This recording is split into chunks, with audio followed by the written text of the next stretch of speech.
Hey everyone, welcome to a kind of a new type of video on this particular channel. So recently I filmed a video where I sort of was ecstatic about feeling like my Chinese had leveled up, using the word intermediate as just sort of a stopgap for, hey, I feel like I've improved. Now, I got some really helpful feedback on that video from some of you who are advanced speakers and also some native speakers, and that prompted me to reach out to Jake. Hey, 大家好. So Jake is the CEO of Skritter, which is an app for learning how to write characters and learn vocabulary in both Chinese and Japanese. But today we're here just because Jake used to also be a professional Chinese teacher. Jake spent some time in Taiwan. So with Jake's background in teaching Chinese, I thought it'd be really cool for us to sort of take a look at my effort in that video. And we're going to kind of do a live tutoring session. We'll also have another video in the future where we'll really talk in detail about how to get the most out of online sessions with tutors. But for today, I wanted to just sort of capture this really candidly and give you an authentic look at my very first Chinese tutoring session. And this might be a format you could use with your own languages in the future, where you could record yourself and then break it down with a teacher. So let's jump in, Jake. I think we should start, Robin, by looking at your introduction in your recent video. So first of all, I'm going to echo a lot of the comments that I was reading. First and foremost, like, 非常好. I think you did a great job, and it was like just seeing you put yourself out there. I know that there's a lot of videos on the internet, right? And there's some kind of like react videos or like person speaks fluent, perfect, fluent, whatever. But I think that your video it's interesting and appealing because we've seen your process, right? And we're seeing you go through this process and level up. So I remember commenting, there was a couple videos ago that you had, a couple of Chinese videos ago, but you were out in the park and you were talking in Chinese. And basically, this was kind of right when we were chatting back and forth a little bit, right? And so going in and seeing your Chinese at that time and giving some recommendations on pronunciation or tone errors or whatever. And so here you come back with this like second video, and I definitely saw, like the first thing that I noticed was, okay, Robin has definitely improved. You felt more confident in front of the lens, like talking in Chinese. I could see that like the vocabulary that you were using was more advanced. You were trying and definitely using different kind of grammatical structures. And you just seemed like, I mean, you genuinely, like, watching you, I could feel your excitement. So I think, like, first of all, just like super mad props, man, for putting this stuff out here. And I think I shared with you like an old video that I did when I was super beginner Chinese, right? And it's like, it takes a lot of guts to put those things out there into the world when you're maybe not confident of like, I do this perfectly, right? Yeah, I'm glad you brought that up because that's definitely a huge theme that I'm just really trying to embrace for a long time now, which is that, like you said, lots of people put videos online when they're at their best, right? And sort of at a point where they perhaps have confidence that, hey, my Chinese is amazing or my French is amazing, which is fine. But I really want to show a very like honest and authentic side of all of us have to go through the part where we kind of, maybe we suck a little bit or like maybe we stumble or, yeah. And so I'm glad you kind of brought that up. And I think it's really important for the viewers to see like the whole process, including like the ups and the downs. So yeah, absolutely. And obviously, like, as we're working on these level up moments, and I mean myself, so I took some notes, I transcribed what you were saying in your video, and I have some recommendations here, some tone and pronunciation errors, but I just want to give a little context, I suppose, before we do this of like where I'm coming from. So I started speaking Chinese in 2006. I started as a university student. I took like as many classes as I could when I was in university. I lived in Taiwan, I lived in China, doing study abroad programs in both places. After that, I did some teacher training in Beijing for like K through 12 Chinese teachers and got a nice little certification from that thing. And then I immediately went to grad school in Taiwan. So I did my master's degree in teaching Chinese as a second language. So that was 2 years of intensive coursework. Like everything was in Chinese. I took pronunciation classes, we took grammar classes, we took, all these different kinds of things. And then when I was done with that, I did spend a little bit of time as a lecturer in a university setting. So that's a little bit of my background. I've done like online teaching, I've done tutoring. My Chinese is not perfect. But when I was talking to Robin about this, we were kind of like, okay, let's do an advanced speakers kind of reaction to Robin and see if we can't, give some tips and tricks. So when I look at your video, the first thing that actually struck me, Robin, was like your introduction, right? 大家好. And I think you can tell, like I said, there's so much like excitement in your voice. But I think like this phrase, right, is so critical to nail. So it's a fourth tone, it's a first tone, and it's a third tone. 大家好, and you just want to make sure that that like comes out perfect every single time, especially if you're going to open the video with that. So that was the first thing that struck me. The next one that came up, so we have a lot of these key phrases. So there's going to be a little bit of like a theme here in my feedback on the tones, and that's when we're saying some of these like transitionary things, 但是 or 觉得 when you're expressing your thoughts on something. So the first thing that struck out for me that is a super high frequency phrase and one you want to nail every single time is 因为. 因为. Right. So when you were saying it, I noticed that the fourth tone for 为 was a little bit, it wasn't like as like, I call it an angry tone, right? It's a falling tone. So it needs to really kind of get down there relative to the rest of the way that you're speaking. So for that one, I thought your first tone was very good, but when you're saying the 为, we want to make sure that it's very clearly a fourth tone. So 你要念去声. So 因为, let's do that one more time. 因为. 很好. All right, so the next one here is, and you use this a lot, and it's very good, super high frequency phrase for expressing things. 我觉得. 我觉得. So your 觉 needs to be a second tone, and your 的 here is a neutral tone. So, and it's really good to pronounce that and practice that exactly like you did. So we don't normally say 觉得 without, I mean, sometimes you can, but typically it's like 我觉得. So you're saying it as like you have your third tone, and this is not a full third tone, it's like a half third tone, so it gets to the bottom, and then you're kind of next into the next word. 我觉得. 我觉得. All right, 很好. So the next one here is, let's see, you said 我觉得我中文终于那个中级. So I like I have to say, when I'm doing like, you are like native speakers, non-native speakers, this like, we're trying to find the next word to say. And naga is a very like, it's so like, Lioli is super like, I mean, totally like native speakers when they're trying to think of something to say. That's like what they say. Oh, naga, naga, naga. And so anyways, you nailed it, man. It felt very authentic. So you said 我还在每天. And actually here, I think there's a little bit of a grammatical error. I would switch that around. I would have my time before the 还在. So 我每天还在. 我每天还在. 很好. So you said 我每天还在, I'm correcting here, 我每天还在学习. 和最近我觉得我中文一天比一天好了. Okay, so that's the phrase that you said. So here with this 还在, we want to make sure that it's a clear rising tone and a clear falling tone. 还在. 还在.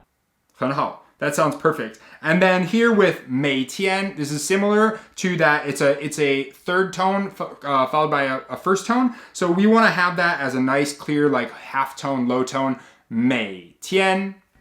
每天. Okay.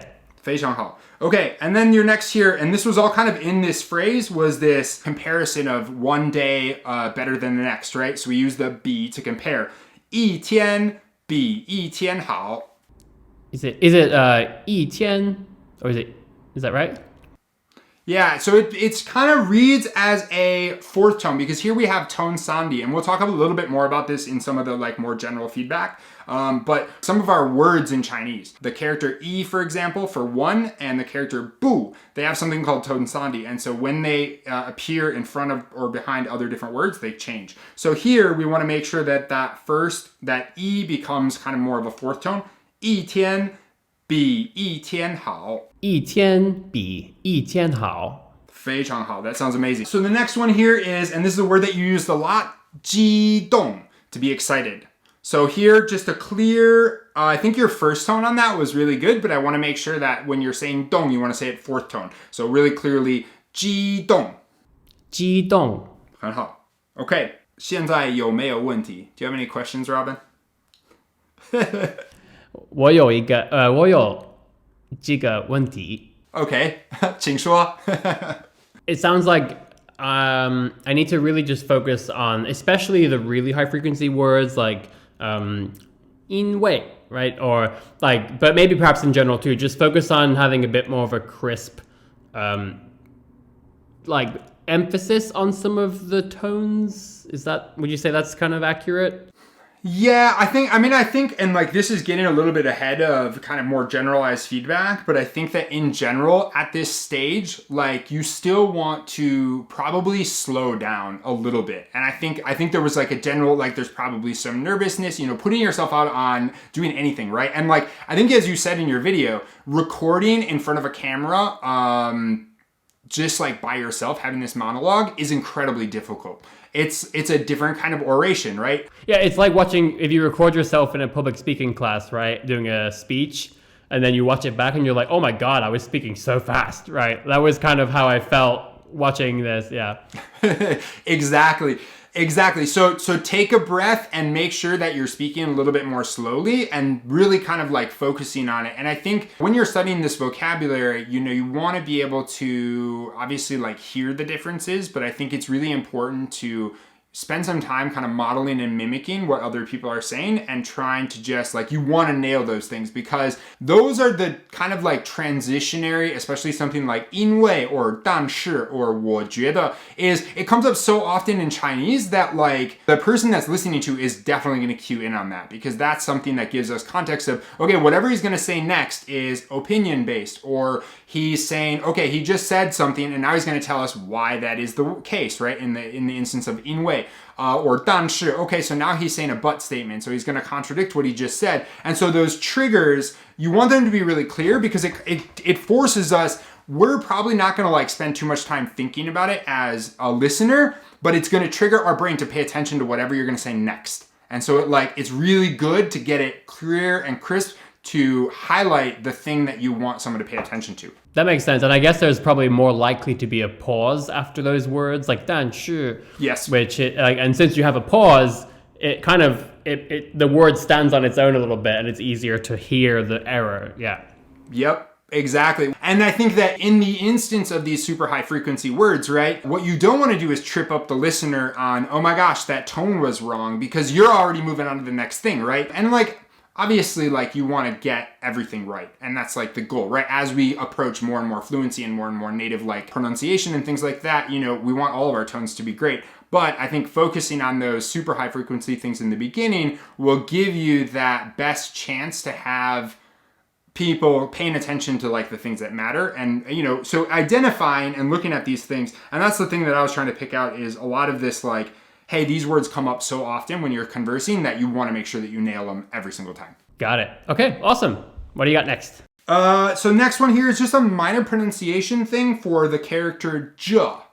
And just that when you use this syllable, when you say the syllable, you want to end with your mouth a little bit open. I noticed that it was a little bit closed when you were saying it. And this word is a little weird because it can be combined with like j, e, g, but we kind of say it as jega. But even there, if I'm saying jega, you're noticing that my mouth is very open. So for j, we want open mouth at the end. J.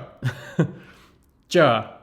Exactly, and a nice fourth tone. So that just like on that syllable, we want to make sure that your mouth ends pretty fairly open. And actually, this is in general for anyone that's watching this video. I find this incredibly helpful if you do have the opportunity, right? If you're in a classroom, you're working with a teacher one-on-one, or you're watching kind of any kind of a video and focusing on pronunciation.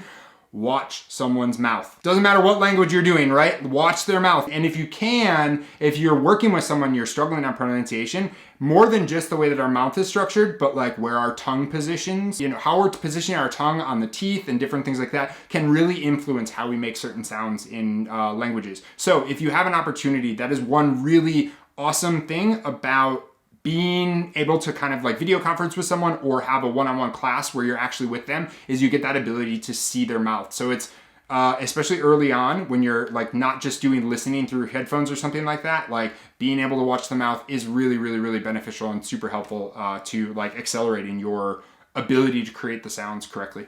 All right, is this like overwhelming, Robin? Because I feel like we're going super critically into detail here, but hopefully it's super helpful. No, this is great. We're going to have another video after this where we talk a little bit more in detail about, as a learner, you know, how to sort of elicit the kind of feedback that you're looking for. For me, this is actually ideal. I want that nitty-gritty sort of feedback that helps me really drill down.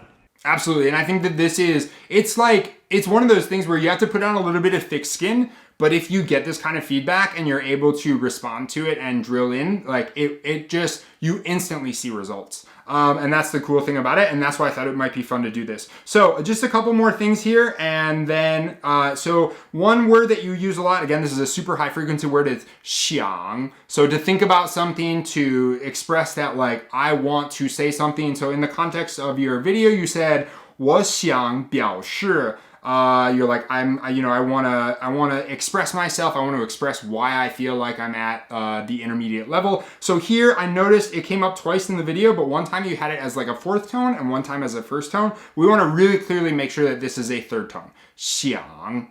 想.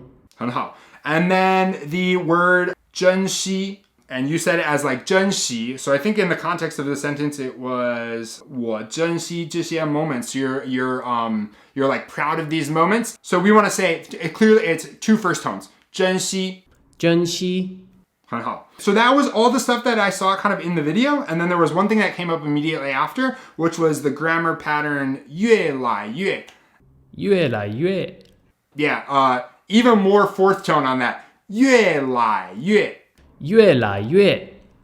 Yeah, that sounds great. So two nice clear fourth tones on that. Again, this is one of those things where you're setting up what you're about to say, and we don't want people to get tripped up on the, oh my gosh, was that like, is that what he's trying to say? You know, so those kind of transitionary words, those hooks, super, super, super important to just practice over and over again. Awesome. Well, thanks so much, Jake. That was really great. Obviously, in a normal tutoring session, we would probably have more like an hour to do this. Of course, since we have, this is like a YouTube video, so we'll cut this here, but then we're gonna have another video right after this where we kind of debrief how that went, how I feel, and give you guys some advice on how to get the most out of your tutoring sessions. So we'll see you in the next video real soon.